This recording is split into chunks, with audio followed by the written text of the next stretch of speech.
Good afternoon. I'm Edirin Rae Obasarae. I'm a fellow in training from Einstein, Philadelphia. And I have the pleasure today to speak with Dr. Minnow Walsh about her experience here at ACC's Legislative Conference 2017. Welcome, Dr. Walsh. Thanks very much. I'm happy to be here. So my first question for you today is what the definition of advocacy is. The opening slide that I used this morning was an actual dictionary definition of advocacy, but I do think, and the point that I made to the people assembled here who are at the Legislative Conference, is that I think we as physicians and as cardiology clinicians are really advocating for our patients every day. We think of advocacy as something we do on sort of a federal level. We go to Congress, we go to the Senate, when we come to the Hill at the Legislative Conference. But every day we're really advocating for our patients in every way. A great example, recent example, is prior authorization for testing and various things that the FITs haven't had to do this yet, but we are battling every day to do appropriate testing on our patients, and sometimes certain insurance carriers are putting kind of barriers in the way. And so part of advocating for our patients every day is to, when we decide a test is appropriate, to kind of fight for it and do what we call peer-to-peer discussions on the phone.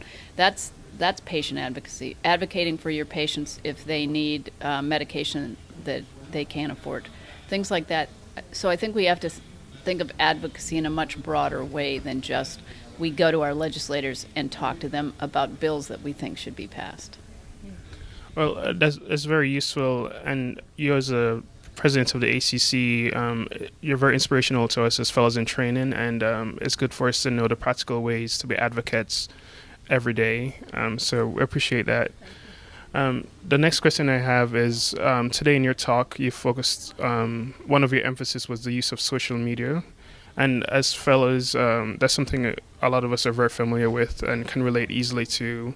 But I was also curious, at your level, what got you interested in using it as a tool for advocacy? Well, I got involved so I think probably I've been on Facebook for years, kind of with my family, and, sort of, I think of Facebook as a town hall where you can kind of check in and see what people are doing, etc. Twitter's a little different. A lot of people in healthcare are on Twitter, and I think it's an information highway. And you can, for example, follow Twitter and find papers you might never have read before, without Twitter, because they're in journals you don't have as ready access to.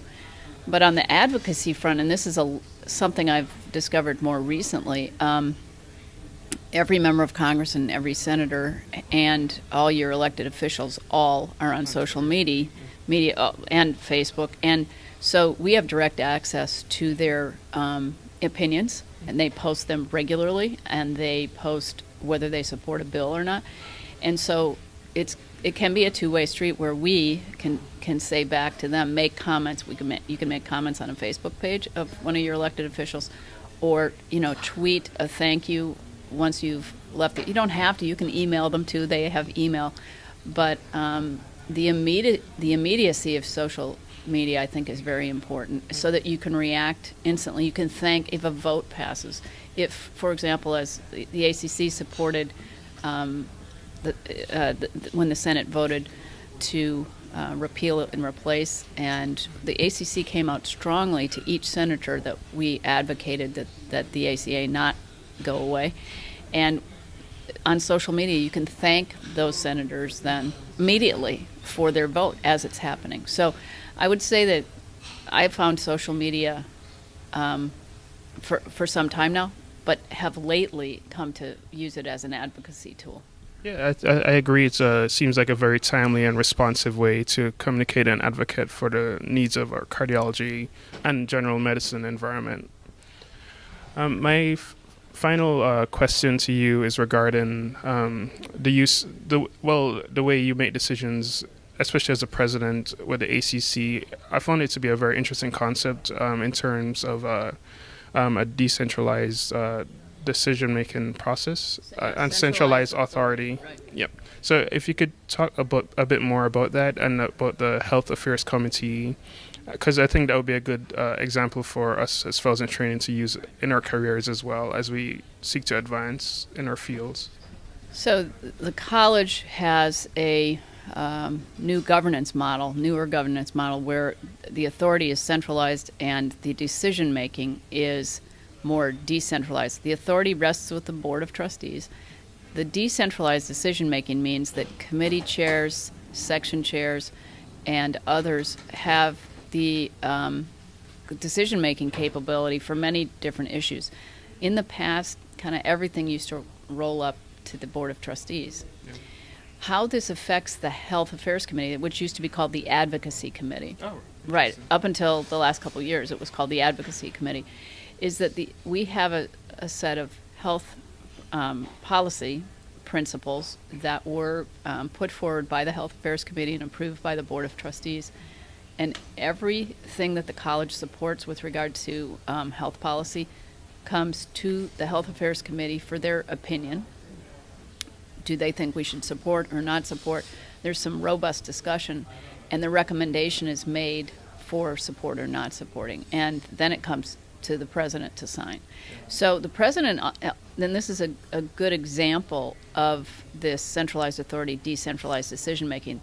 The Health Affairs Committee is making a decision, making a recommendation to the board, and on behalf of the board, I decide whether to sign it or not. So the board, in the guise of the president, always has final authority to say, I don't think that's the right way to go, or I agree with you, Health Affairs Committee. This is what we should be doing. Oh. Yeah, I find it very fair, and I guess also a humble way to decide on a high level in terms of things that affect our entire society in cardiology. I think it's important, and one of the things I stressed is my personal political views are not what gets decided, and I think there's a misunderstanding. I've shared with the group today that I've had a few members email me saying, you don't speak for me. No, I don't speak for myself either. I'm speaking for the college on behalf of the college with this robust process in place. Well, thank you very much, Dr. Minnow Walsh. And for more videos like this, please log into youtube.com/fitsonthego.